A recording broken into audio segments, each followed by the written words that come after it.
मित्रों नमस्कार, मैं हूं राकेश कुमार। आप देख रहे हैं मत अभिमत। मित्रों, बिहार में जमीन सर्वे हो रहा है और उसके मुख्य उद्देश्य में जो बिहार सरकार चाहती थी वो ये था कि ये जो ज़मीन से जुड़े हुए मामले कोर्ट में और थानों में, पुलिस थानों में जाते हैं, इनको कम किया जाए। क्योंकि कोर्ट में जो मामले लंबित हैं उसमें आधे से ज़्यादा मामले ज़मीनी विवाद के होते हैं। लेकिन जब बिहार सरकार का मंत्री ही ज़मीनी विवाद में भिड़ जाए या यूं कहें कि भू माफियागिरी का आरोप बिहार सरकार के मंत्री पर लगे, तब आप क्या कहिएगा? तब इसको यही कह सकते हैं कि समर्थ के नहीं दोष गोसाई। मतलब अगर समर्थवान है तो वो जो भी करे वो सही है। जी हाँ, मैं बात कर रहा हूँ विज्ञान एवं प्रौद्योगिकी मंत्री सुमित कुमार सिंह की। सुमित कुमार सिंह पर आरोप है कि उन्होंने जमुई के बामदह पंचायत के नवाडीह मौजा में लगभग 1 एकड़ 12 डिसमिल ज़मीन, जो सरकारी ज़मीन थी, जो गरमजरुआ ज़मीन थी, उसको अपने नाम से करा लिया है। इसका खाता नंबर 15 है और खेसरा 1119 है। 1 एकड़ 12 डिसमिल, और यह बाज़ाब्ता डालमिया नाम के किसी व्यक्ति से मंत्री महोदय ने अपनी पत्नी सपना सिंह के नाम करा लिया। इतने ही पर बात समाप्त नहीं होती है। उन्होंने ज़मीन गलत ढंग से या यूं कहे कि अवैध, जो बिक्री नहीं हो सकती थी, उस ज़मीन को अपनी पत्नी के नाम से करा लिया। और उसके बाद बाज़ाब्ता उनके राजनीतिक दबाव, राजनीतिक पहुंच और उनका जो दबदबा है, और उसका असर ये हुआ कि जो वहाँ के एडीएम हैं उन्होंने सीओ को बाज़ाब्ता आदेश दिया और सीओ ने उस सरकारी ज़मीन का, गैरमजरूआ ज़मीन का बाज़ाब्ता दाखिल खारिज भी कर दिया, रसीद भी कट गया।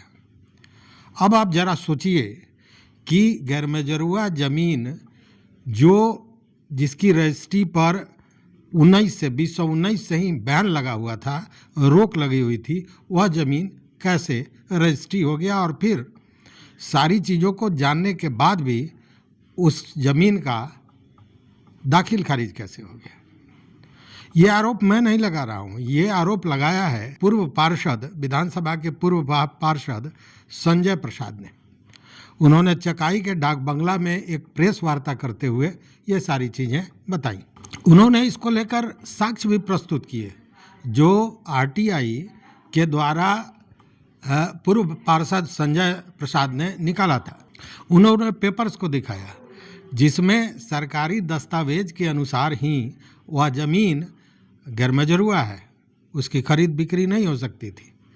तो ये आरोप लगाते हुए उनका कहना है कि यह बहुत गंभीर मामला है, और उन्होंने जो मंत्री सुमित कुमार सिंह हैं, विज्ञान एवं प्रौद्योगिकी मंत्री, उन पर यह भी आरोप लगा है कि वो जिस दिन से मंत्री बने हैं उसी दिन से उनकी टेढ़ी नज़र सरकारी ज़मीनों पर है।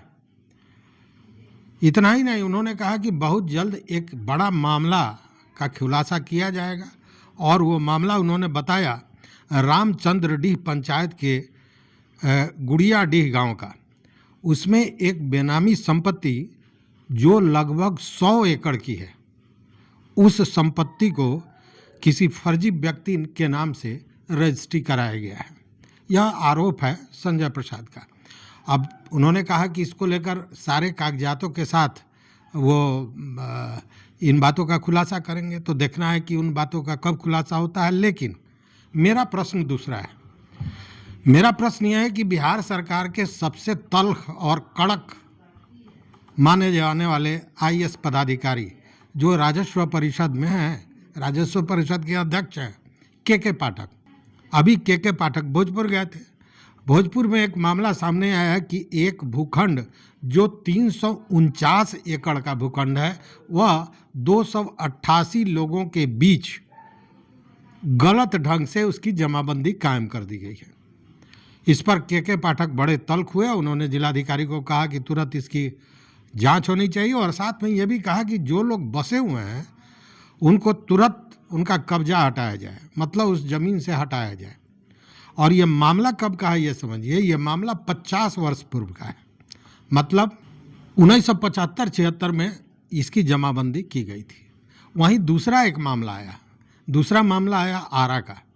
आरा के मुख्य शहर में सिनेमा हॉल के पीछे एक ज़मीन जो सरकारी ज़मीन थी उसको 5 लोगों के नाम से उसकी जमाबंदी कर दी गई, गलत ढंग से लेन देन करके, मतलब भ्रष्टाचार का ये नमूना है। अब इसको के पाठक ने 288 लोगों को तुरंत कब्जे से हटाने की बात कही, बहुत तल्ख हुए और कड़ा आदेश दे दिया, हड़कंप मच गया, सारी चीज़ें ठीक है। लेकिन यह तल्खी, यह नियम, यह कानून, यह काम करने की प्रक्रिया केवल आम आदमी के लिए है क्या? ये बड़ा प्रश्न है। जब इस तरह का आरोप लगाया गया और बजाबता संजय प्रसाद जो पूर्व पार्षद हैं उन्होंने कहा कि बजाबता ये मामला डीएम के न्यायालय में लंबित है, बावजूद एडीएम द्वारा सीओ को कह के इसकी जमाबंदी कराई जाती है, तो क्या इसकी जांच नहीं होनी चाहिए? इसकी जांच नहीं होनी चाहिए। आम आदमी अगर हो तो उसको कब्जा से बाहर कर देंगे और मंत्री जी अगर हैं तो उनके लिए सारी चीज़ें फ्री हैं, कानून कोई माने मतलब नहीं रखता है। और पदाधिकारियों की जो तल्खी है वह भी आम आदमी पर ही चलता है।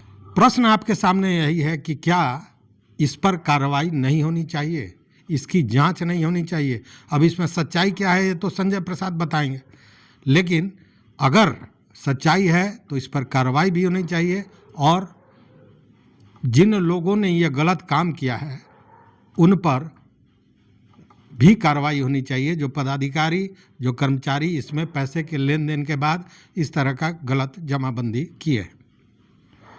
तो इन्हीं प्रश्नों के साथ छोड़ चलते हैं आपको। देखते रहिए मत अभिमत। मित्रों, चैनल पर नए हो सब्सक्राइब कीजिए, लाइक कीजिए, दोस्तों के साथ शेयर कीजिए और अपना विचार जरूर दीजिए। बहुत बहुत धन्यवाद, कोटिशः आभार।